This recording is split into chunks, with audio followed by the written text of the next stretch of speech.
नमस्कार, city online में आपका स्वागत है। मैं हूं स्वाति। सबसे पहले इस वक्त की हेडलाइंस।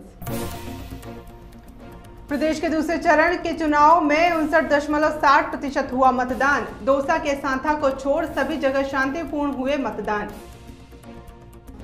नाहरगढ़ की पहाड़ियों में मिला युवती का शव, परिजनों ने किया पुलिस थाने में प्रदर्शन। और सेना ने रुकवाया जेडीए द्वारा शुरू करवाया काम, मोहल्ले वासियों ने किया सेना का विरोध।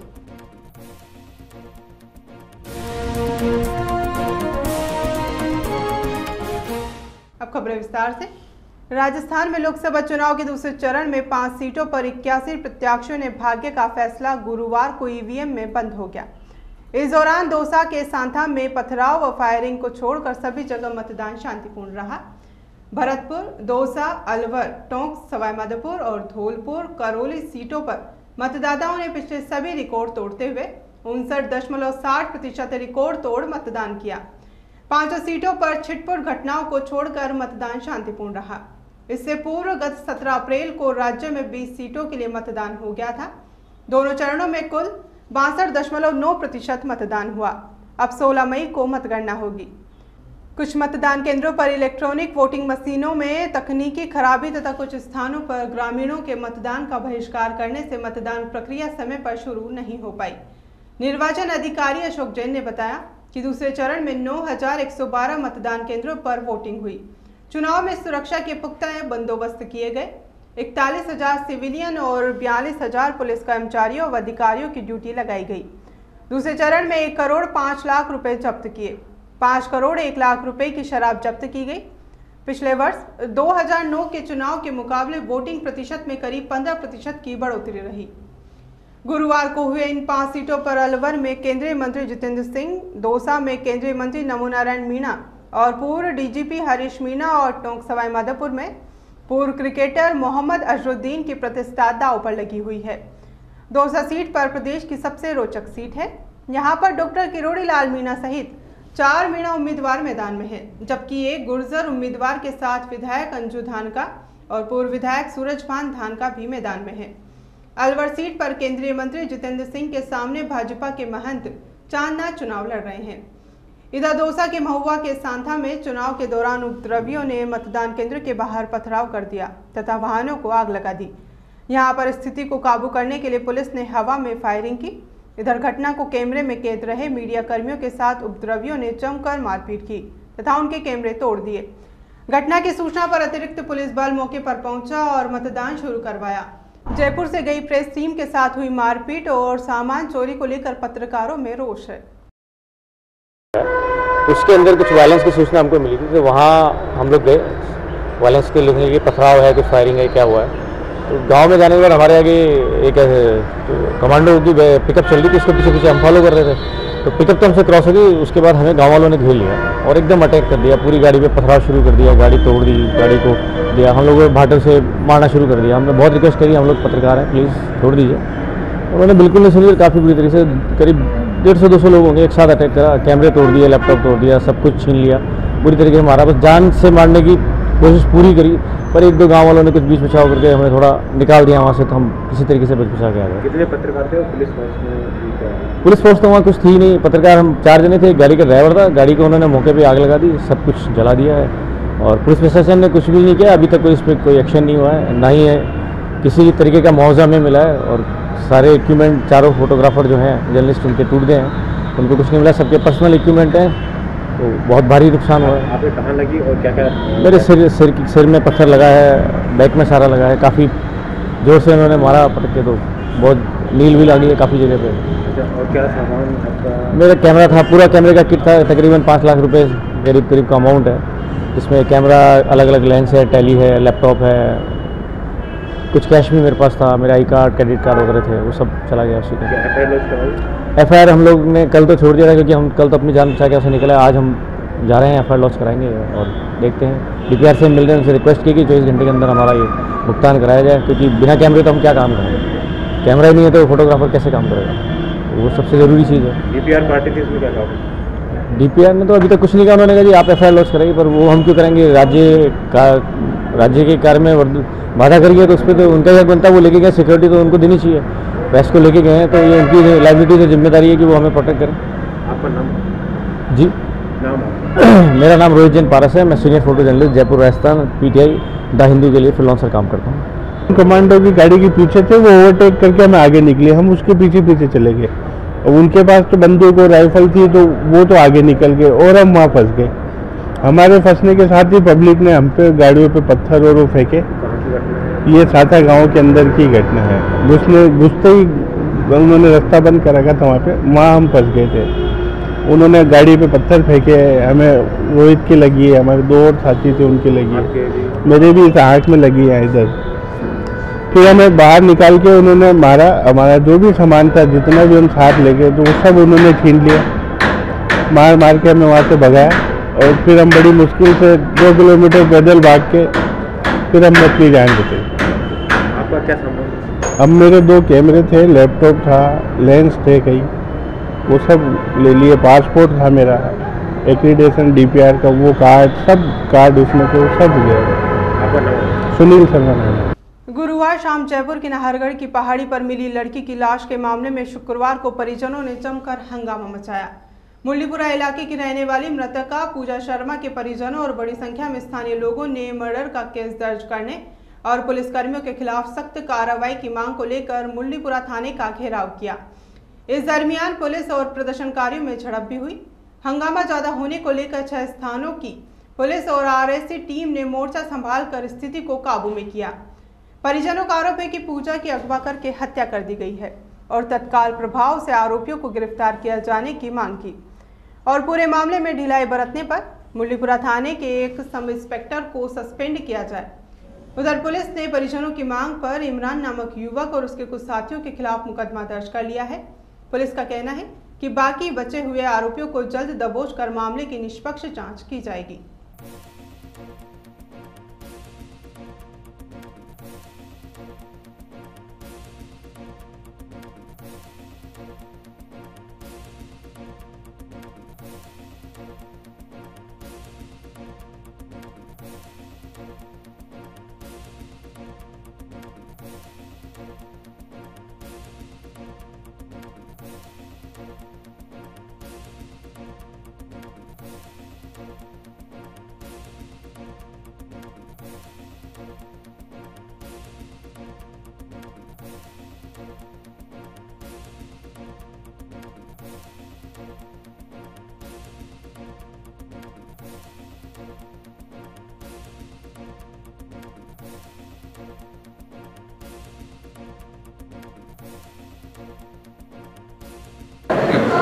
परसों रात को एक गुमशुद की पूजा नाम की लड़की है, उसकी गुमशुद की दर्ज ली थी थाने पर, जिसको उसके पिता कनौलिया कॉलेज एग्जाम देने के लिए छोड़ कर आए थे। उसके बाद वो घर नहीं वापस आई थी।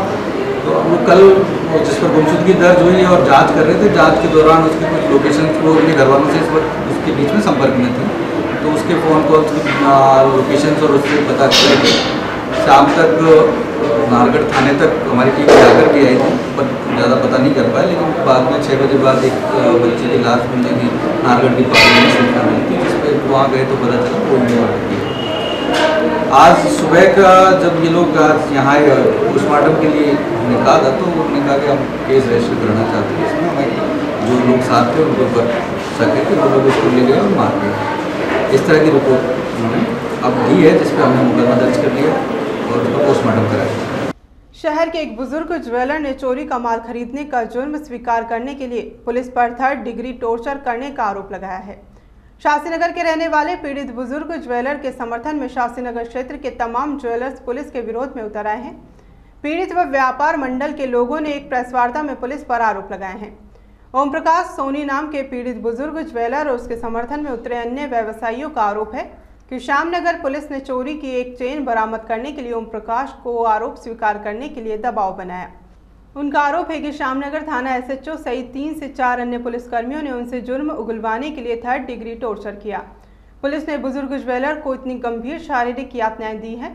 पीड़ित पक्ष का कहना है कि ओम प्रकाश सोनी पर चोरी की चेन खरीदने का झूठा आरोप लगाकर पुलिस उनसे दबाव बनाकर माल बरामद करवाना चाहती है। पीड़ित पक्ष ने पुलिस कमिश्नर से मिलकर इस मामले में हस्तक्षेप करके न्याय की गुहार की है। वहीं शास्त्रीनगर ज्वेलर्स व्यापार मंडल ने आरोपी पुलिसकर्मियों पर कार्रवाई नहीं किए जाने पर आंदोलन तेज करने की चेतावनी दी है। और मेरे को कुछ नहीं सुनना थी, तो मेरे को अंदर ले गए, अंदर ले जाके मेरे को लटका है, मेरे फ्रैक्चर है, आप लेकिन तो सुनो, मेरा कोई नहीं सुना गया और मेरे पट्टे मारे गए और मेरे को मारा गया, कम से कम 200-300 मेरे पट्टे मारा। और फिर बाद में मेरे को बोला जब चैन दे, मैं तेरे बच्चों को अपनी बहुओं को लेके आऊँगा, उनके साथ ऐसा ही, इससे ज़्यादा उनके साथ में होगा, ऐसा मेरी बात है। कौन कौन थे जिन्होंने इस तरह की? एक इंचार्ज था उस टाइम में, एक अभय सिंह नाम का मतलब वो स्पेशल में है, और एक गजराज है, और एक ये अरमान शाह जी कल हमारे पास स्वामी जी को लेकर हम लोग कमिश्नर कार्यालय गए। कमिश्नर साहब से हमारी बात हुई, हमने चारों पुलिसकर्मियों को निलंबित करने की मांग रखी है। कमिश्नर साहब ने हमें कल 26/11 तक 11 बजे तक टाइम दिया है, हम जांच करके उनके खिलाफ उचित कार्रवाई करने का आश्वासन दिया है। अगर वो आश्वासन नहीं करते हैं या मानो ने निलंबित नहीं करते हैं, कड़ी कार्रवाई नहीं करते हैं पुलिस के कर्मियों के द्वारा, तो हम लोग समस्त व्यापार मंडल के लोग भूख हड़ताल पे बैठेंगे। ऐसी मानसिक परेशानी और शारीरिक परेशानी हम लोग सहन नहीं कर सकते, और मानवाधिकार आयोग में भी हमने इसकी दायर किया है और मुकदमा इस तकाजे के द्वारा भी दायर कर रहे हैं, कल इसका हो जाएगा। और मैं चाहता हूँ आपके द्वारा कि ऐसी घटना किसी भी व्यापारी के साथ ना हो, इसके लिए हम एक जन आंदोलन छेड़ देंगे अगर इन चारों के खिलाफ कार्रवाई नहीं हुई तो। सुरताल कला केंद्र एवं वैशाली विकास एवं सांस्कृतिक समिति के संयुक्त तत्वाधान में संस्कृति 2014 का प्रतियोगिता का आयोजन रविंद्र भारती पब्लिक स्कूल में 23 अप्रैल से किया जा रहा है, जिसमें काफी संख्या में स्कूलों के विद्यार्थियों ने भाग लिया। इस मौके पर प्रतियोगिता में वोकल, इंस्ट्रूमेंटल, डांस एवं ड्राइविंग प्रतियोगिता का आयोजन किया गया। यह प्रतियोगिता 23, 24 व 25 अप्रैल तक आयोजित की गई और 26 अप्रैल को defence public school Amrapali circle Vaishali में समापन समारोह आयोजित किया जाएगा, जिसमें बच्चों को पुरस्कार भी वितरित किए जाएंगे।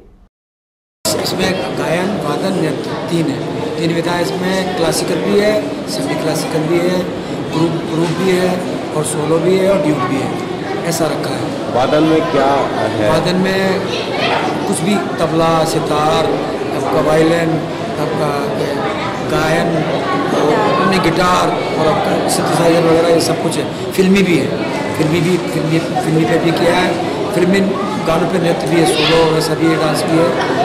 तो कुल मिला के सारा कुछ एकदम ये सभी विधाएं जो हैं उसमें बच्चे काफ़ी ले रहे हैं पार्ट्स।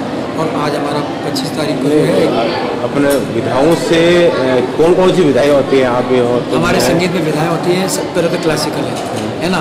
तो उससे सेमी क्लासिकल का मीनिंग ये है कि उससे थोड़ा जैसे लाइट होता है ना, थोड़ा लाइट कर देते हैं, फिर एकदम लाइट हो जाता है तो वो लाइट हो जाता है। और जैसे फोक है तो अपना ट्रेडिशनल है जो चलता आ रहा है अपने बुजुर्गों से, तो वो चलता है, वो फोक हुआ।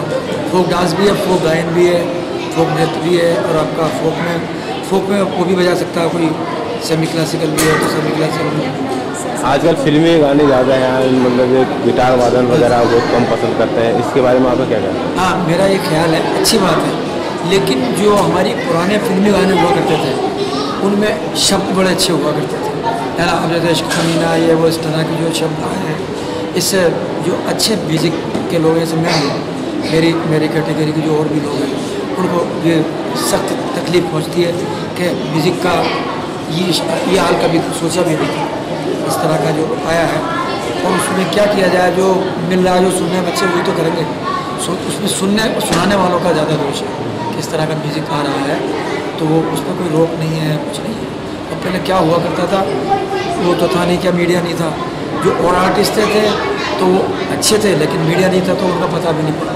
अब तो 1 साल 6 महीने में सारेगामापा में वो फेमस हो गया, ये हो गया, वो हो गया, वो हो गया, तो जल्दी बच्चे आगे आ रहे हैं। लेकिन बच्चे प्राउड ही ना हो, मेरी एक उनसे प्रार्थना है, वो अच्छा गा बजा रहे हैं, फिर अच्छे गुरु से सीखें। अगर उनको अच्छा वो मिला स्टेज तो उसके बाद भी अच्छा सीखें। वही कल्चर लाने के लिए क्या करना चाहिए? जैसे कि गुरु शिष्य परंपरा के अंतर्गत उनको अच्छे गुरु के पास जाना चाहिए। भात खंडे जी ने एक जगह लिखा है, जो हमारे म्यूज़िक का कोर्स होता है ना, MA PhD सब, उन्होंने कहा ये सब करने के बाद और फिर एक अच्छे गुरु के पास पूछना चाहिए, ताकि वो शिष्य गुरु के अंतर्गत सिखाए कि ये राग ऐसा होता है। अब 25 राग है, 50 राग है, 60 राग है, तो एक राग ही बड़ी मुश्किल से तैयार होता है। फिर वो गुरु के पास जाकर कोर्स तो पूरा कर लेता है, लेकिन उसको एक अच्छी तालीम, अच्छी हमारी संस्था का भी यही मोटिव है। अच्छे शिक्षक, हमारी संस्था का यही उद्देश्य है कि जो बच्चे थोड़ा भटक रहे हैं ना, हम आज भी उन्हीं बच्चों को सिखाते हैं कि जो जिनसे हमारा मन मिलता है कि भाई ये हम ये चाहते हैं, वो चाहते हैं, हम वो नहीं करते हैं, कि वो कहेगा मैं ये मतलब गलत नहीं। और शिष्य गुरु पर शिष्य परंपरा के अंतर्गत ही हम सिखा रहे हैं। वैशाली नगर थाना इलाके में स्थित झारखंड महादेव मंदिर के सामने प्रेमपुरा गांव के लिए जाने वाले रास्ते पर बने एक नाले को ठीक करवाने के लिए जेडीए की ओर से शुरू करवाए गए काम को सेना के लोगों ने रुकवा दिया। सेना के लोगों ने इसे अपने क्षेत्राधिकार की जमीन बताते हुए काम नहीं करने की बात कही। इस पर स्थानीय लोग आक्रोशित हो गए और प्रिंस रोड पर जाम लगा दिया। क्षेत्र के स्थानीय पार्षद राखी राठौड़ ने बताया कि 2 साल पहले आई तेज बारिश के बाद यह नाला टूट गया था। नाले के टूटने से आए दिन दुर्घटनाएं होती रहती है। स्थानीय लोगों ने कलेक्टर को ज्ञापन देकर इसे सुधारने की मांग की थी। जिला कलेक्टर से मिले पत्र के आधार पर जेडीए इस नाले की आपदा प्रबंधन के तहत स्वीकृत राशि से सही करवा रहा है। इस नाले को पहले भी जेडीए ने ही कवर करवाया था और नाले के कारण कई हादसे हो रहे हैं, जिसे रोकने के लिए जेडीए ने वर्क ऑर्डर भी जारी कर दिए हैं, जबकि 2 टक ब्लॉक्स के अंदर जा चुके हैं और आज तीसरा टक अंदर जा रहा है, तो उसे रुकवा दिया गया और बजरी की गाड़ी को भी बाहर ही रुकवा दिया गया है, जिससे आम नागरिक में रोष है। फिर गुस्साए लोगों ने रास्ता जाम कर प्रदर्शन किया। एक्चुअली क्या प्रेमपुरा बस्ती में एक नाला है और 2 साल पहले जब ज़्यादा बारिश हुई उस केस में वो नाला जो है वो काफ़ी टूट गया था। उसके लिए हमने कलेक्टर साहब को लेटर लिखा कि आप इसको कवर करवा दीजिए जिससे यहाँ पे जान माल की हानि ना हो। कलेक्टर साहब ने जेडीए में लेटर लिखा और जेडीए से यहाँ के वर्क ऑर्डर हो गए। 2 ट्रक हमारे जा चुके हैं ब्लॉक्स ले जाने वाले, और तीसरा ट्रक जब आज जा रहा था तो आर्मी वालों ने ऑब्जेक्ट कर लिया ये कहकर कि ये जगह जो है वो डिफेंस लैंड है, इंक्रोचमेंट लैंड है और यहाँ पे हम नाला कवर करने नहीं देंगे। तो नाला जो कि एक सरकारी संपत्ति है, उस पर ना तो आर्मी का हक है ना कि किसी और का हक है, और उसको कवर करवाने में ऑब्जेक्शन जो है वो हमें समझ में नहीं आ रहा। प्रशासन की तरफ से हमें हेल्प नहीं मिल रही, इसलिए हम लोग यहाँ पे रोड पे हैं आज। पहले भी ऐसा मामला चल रहा था ये हर बार ये प्रॉब्लम। आप देखिए अभी कुछ दिन पहले शिवरात्रि पे भी मंदिर के सामने की रोड बनाने के लिए रात को 11 बजे ऑब्जेक्शन हुआ, जबकि मंदिर जहाँ पे कितने सारे श्रद्धालु झारखंड महादेव मंदिर है वहाँ पे आने के लिए आर्मी वाले कहते हैं ये हमारी लैंड है, हमारी लैंड है। तो मैं तो चाहूँगी कि एक बार ये क्लियर हो जाए, प्रशासन की तरफ से भी क्लियर हो जाए, छोटे मोटे विकास के कार्य जिसकी की जनता हकदार है। जी सर बताइए क्या इशू है पूरा? ये प्रेमपुरा गांव के पीछे एक नाला बन रहा है जिसके लिए ब्लॉक्स ले जा रहे थे कॉलोनी वाले, तो आर्मी वालों का पुराना इनसे कोई कोर्ट में केस चल रहा है तो उस पर स्टे है, इसलिए इसको रोका गया है। ये आर्मी की लैंड बताई जाती है डॉक्यूमेंट्स में, ऐसा कुछ? हाँ डॉक्यूमेंट्स में है, मुझे आइडिया ज़्यादा नहीं है, शायद आर्मी की, बट कोर्ट में इनका स्टे चल रहा है। और कलेक्टर से भी बात हुई है जिसने अभी इनको रोका गया है काम करने के। लोगों ने यहाँ जाम लगाने की भी कोशिश की है, आपने उसके लिए कुछ एक्शन लिया? नहीं अभी तो जाम नहीं लगाया, बट इनसे बातचीत चल रही है सर। ठीक है सर। जेडीए ने वर्क ऑर्डर दिया है इनको? नहीं मुझे नहीं मालूम, मुझे आइडिया नहीं है। पहले भी काम हो चुका है, अगर दोबारा करते हैं तो किस तरीके देखते हैं, अभी चल रहे हैं, जाके इनसे बातचीत कर रहे हैं। बाकी इशू तो सेंसिटिव है सर, अगर आर्मी के लोग आर्मी के लोगों के साथ एक देखा जाए तो मैसेज सही नहीं जाता कि अगर लोग ऐसा कोई सेंसिटिव इशू तो नहीं है। ठीक है सर। देश के बड़े हेल्थ केयर सेंटर्स में शुमार एसएमएस अस्पताल के विशेषज्ञों की सफलता में एक सफलता और जुड़ गई है। अस्पताल के आर.के. बिरला कैंसर सेंटर के ऑन्कोलॉजिस्ट ने पिछले 3 महीने में 3 एलोजेनिक ट्रांसप्लांट करने में सफलता हासिल की है। अब तक अस्पताल के कैंसर रोग विशेषज्ञों ने 3 एलोजेनिक ट्रांसप्लांट और 7 ऑटोलोगस ट्रांसप्लांट कर कैंसर रोगियों को नया जीवन प्रदान किया है। खास बात यह है कि कैंसर रोगियों में ट्रांसप्लांट के बाद होने वाली जटिलताओं के चलते होने वाली मौत के मामले में भी एसएमएस अस्पताल के ऑन्कोलॉजिस्ट का आंकड़ा बेहद सुखद है। वरिष्ठ ऑन्कोलॉजिस्ट डॉक्टर हेमंत मल्होत्रा ने बताया कि अब तक किए गए 10 ट्रांसप्लांट वाले मरीज बेहतर जीवन जी रहे हैं। एसएमएस अस्पताल के वरिष्ठ ट्रांसप्लांट विशेषज्ञ डॉक्टर संदीप जसूजा ने बताया कि राज्य सरकार थैलेसीमिया ट्रांसप्लांट करने वाले एक निजी सेंटर को प्रति केस करीब 7 लाख की सब्सिडी देती है। यदि एसएमएस अस्पताल में आने वाले ऐसे कैंसर मरीज जिनको ट्रांसप्लांट की दरकार है, ऐसे ही सुविधा प्रदान कर दी जाए तो मरीजों को आर्थिक राहत प्रदान की जा सकती है। जसूजा ने बताया कि निजी हेल्थ सेंटर पर एलोजेनिक ट्रांसप्लांट में करीब 10 लाख का खर्च आता है, वहीं एसएमएस अस्पताल में इसका खर्च महज 3 से 5 लाख होता है। चलते चलते नजर डालते हैं इस वक्त की हेडलाइंस पर। प्रदेश के दूसरे चरण के चुनाव में 59.60% हुआ मतदान। दौसा के सांथा को छोड़ सभी जगह शांतिपूर्ण हुए मतदान। नाहरगढ़ की पहाड़ियों में मिला युवती का शव, परिजनों ने किया पुलिस थाने में प्रदर्शन। और सेना ने रुकवाया जेडीए द्वारा शुरू करवाया काम, मोहल्ले वासियों ने किया सेना का विरोध।